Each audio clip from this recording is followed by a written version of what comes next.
Halo, selamat pagi semua. Selamat datang di SMK Yanika 8.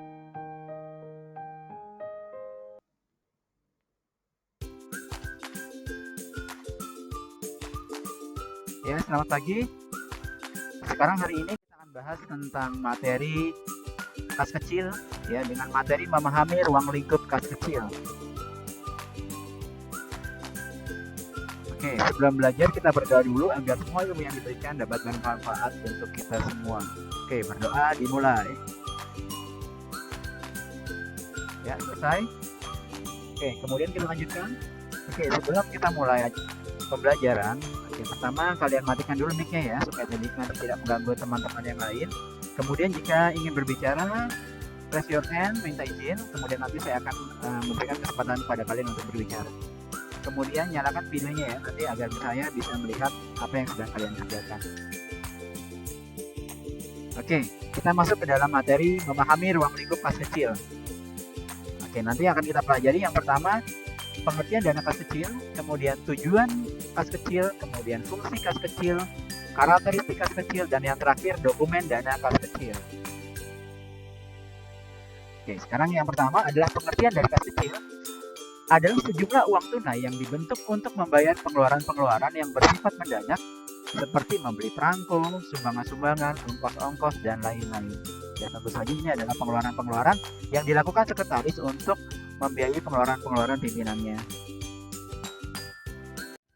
Kemudian tujuan dari penggunaan dana kas kecil adalah yang pertama, untuk keperluan mendadak serta bersifat urgent dapat diambil dari dana kas kecil.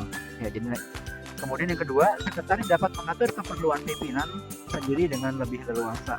Ya, jadi ini adalah dua tujuan dari penggunaan kas kecil.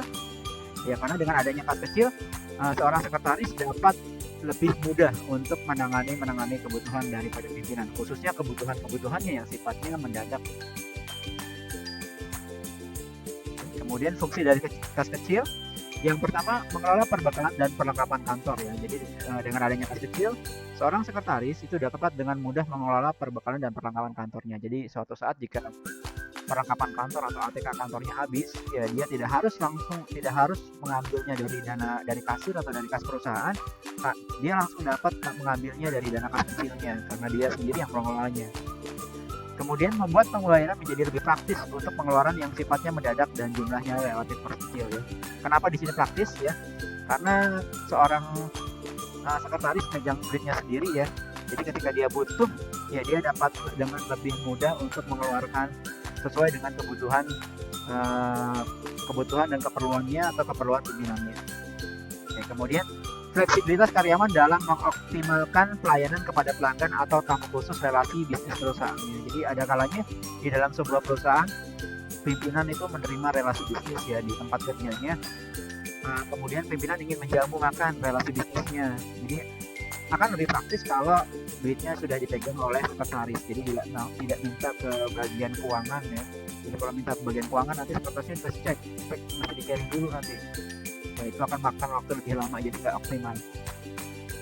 Kemudian yang terakhir, pimpinan perusahaan dapat lebih mudah merespon segala aktivitas yang sifatnya mendadak. Ya, jadi sebagai seorang pimpinan dia bukannya banyak ya, kadangkala ada kegiatan-kegiatan yang itu sifatnya mendadak ya. Jadi misalnya suatu saat dia diundang untuk ikut rapat di luar kota. Jadi seorang sekretaris itu harus siap sedia nyiapin akomodasinya, kemudian nyiapin transportasinya, otomatis dia harus punya uang cash atau uang yang ada di bank.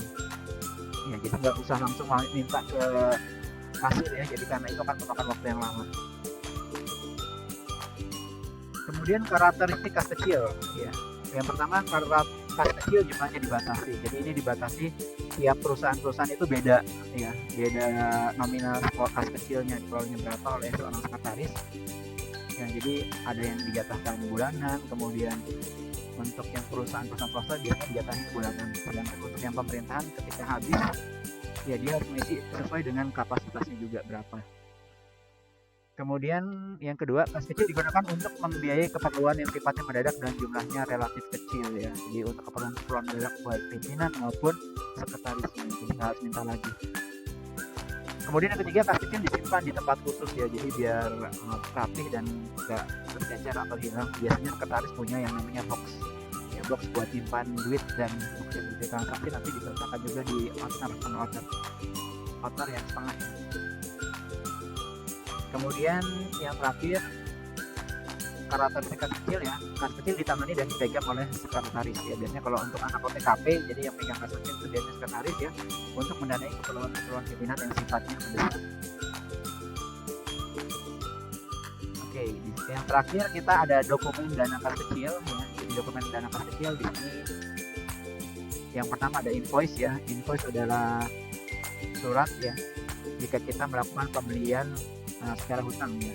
Jadi nanti kita dikasih invoice ya atau tagihan. Kemudian yang kedua ada resip, nota dan kwitansi ya. Jadi kalau tadi kita melakukan pembayaran secara hutang ya, berdapat tagihan, sedangkan resip, nota, kwitansi kita melakukan pembayaran secara tunai. Dan kalian nanti sebagai seorang sekretaris harus dapat menyimpan ya nota atau kwitansi atau bukti pembayaran ini dengan baik ya. Karena nanti ini akan menjadi bahan buat kamu nanti buat membuat yang namanya BKK atau bukti kas keluar. Jadi kamu dapat kwitansi, kemudian nanti kamu bikin BKK-nya, kamu satukan BKK-nya dan disimpan ke dalam outer setengah folio. Ya, kemudian ada cek ya.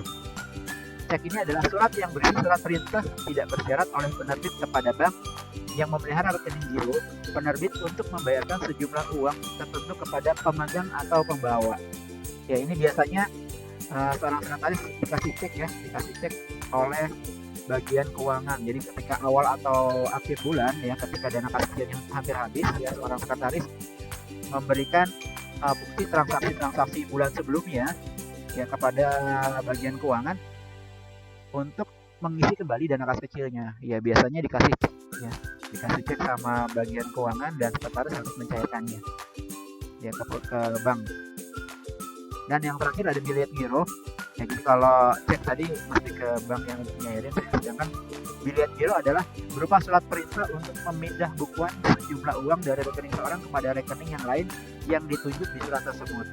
Ya, jadi misalnya sekretaris punya rekening di bank ya, kemudian minta tambah dana kas kecil ke bagian keuangan, dikasihlah bilet giro. Ya, jadi nanti dapatnya nggak cek, jadi cuma dipindah bukuan aja, jadi dari perusahaan ke rekening kas kecil. Ya, begitu saja ya anak-anakku semua penjelasan tentang materi kas kecil kita hari ini. Ya, sampai jumpa minggu depan. Wassalamualaikum warahmatullahi wabarakatuh.